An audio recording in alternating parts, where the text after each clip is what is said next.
কি হইছে আরশ? আরশ নাম শুনতেই নুসরাতের কপালে গাঢ় ভাঁজ পড়ল। ইসরাতের দিকে আর চোখে তাকাতেই দেখলো ইসরাতও তার দিকে তাকিয়ে আছে।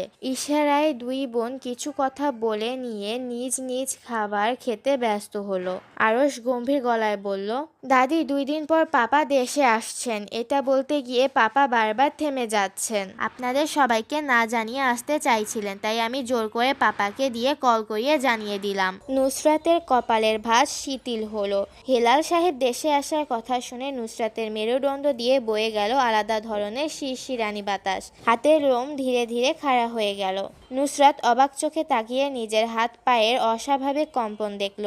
ততক্ষণে খাবার টেবিলে এক প্রকার হইচই লেগে গেছে। সবাই খাবার খাওয়া থামিয়ে একের পর এক প্রশ্ন করে চলেছে। মেহেরুন নেসার চোখ অশ্রুসিক্ত।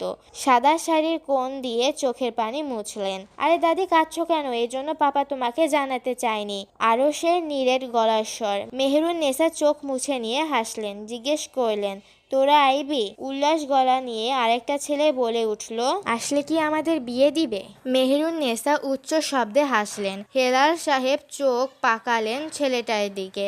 আইসা দিমুনে, সুন্দর দেখে একটা মাইয়ার সাথে তোরা জাইনের বিয়া। তোরা আসবি? আমি আর ভাইয়া এখন